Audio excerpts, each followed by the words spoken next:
country and our planet. It's a brand new race day. In this day and age of modern science and medicine, there aren't too many 27-year-olds with a bucket list.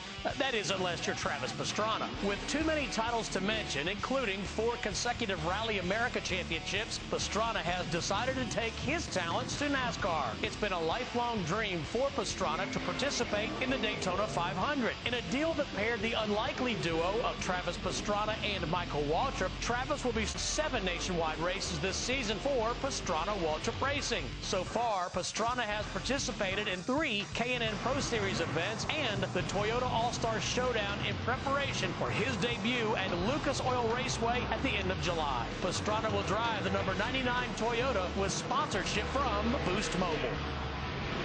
Travis Pastrana joins us from Davidsonville, Maryland, which is exciting for me because I grew up not too far from there. Now, Travis, welcome.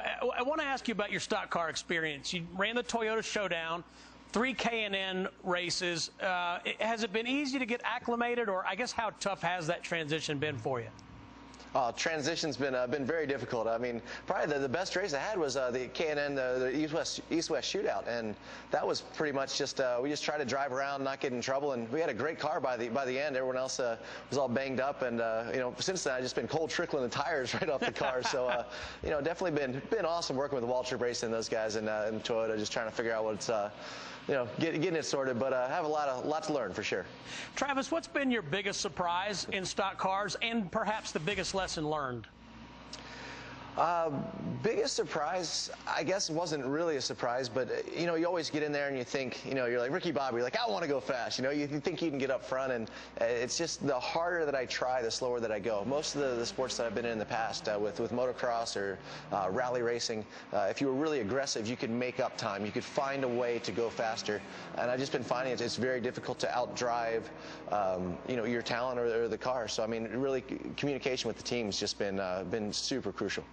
That's awesome. We've had a cold trickle and a Ricky Bobby in the same interview. Now, you mentioned your rally.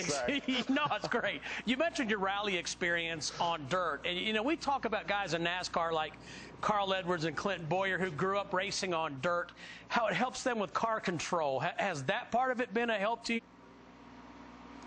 Oh, definitely. I think all the experience. I mean, really, just even for motocross, just you know, reading lines and figuring out where the track is, and just you know, using peripheral to figure out where everybody else is around you, and then you know, getting to rally. I'm used to the car being sideways. You know, when it's all the way to the to the lock. Actually, first test ended up bending basically the steering arms because I was all the way to the lock. I know you're not supposed to be sliding in NASCAR, but it happens from time to time when yes, I'm driving. So it's been very good experience, I think, coming from dirt to pavement. But you know, in the NASCAR, honestly, it's such a heavy car. It does slide around quite a bit more than it looks like on TV, that's for sure. So it's definitely good to have that a little bit of background, I guess. Travis, you've accomplished so much on 2 wheels and then 4 wheels with rally. What is do you have an ultimate goal for NASCAR? For me, the definite goal is to get in there and become a respected driver, someone that's not like, oh yeah, that guy's just you know, he's coming in with sponsorship, or he's just coming in for fun, or he's coming in for this or that.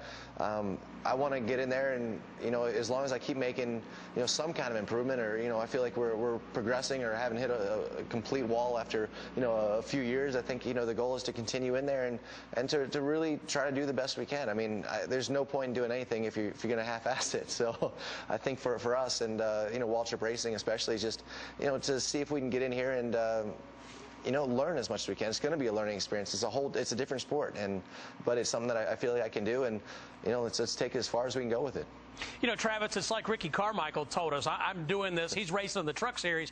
He said, I'm doing this because I want to do it. Now, we have some footage of you doing an FMX demo last week. You have got to fill us in and give us the details on that. No, it was pretty cool. We actually had Nitro Circus live out at MGM Grand in Las Vegas. It was the first live show that we did in the U.S. And it was pretty cool because Sunoco is just a sponsor of NASCAR. They're like, hey, we want to get in, you know, have some fun with this stuff. And they let me jump over a whole bunch of gas cans because they're giving away a bunch of gas and whatnot. And they supported Nitro Circus. Just you know, we did an autograph sign out there, and it was a lot of fun. It's been actually pretty cool just meeting a lot of the guys involved with NASCAR and just seeing that they're all kind of motorheads and just involved with you know, with a lot of the stuff that I I do too. So it's been a good ride, but did a few tricks, and that was just warm up for the night's activities. All right. Well, hey, we're looking forward to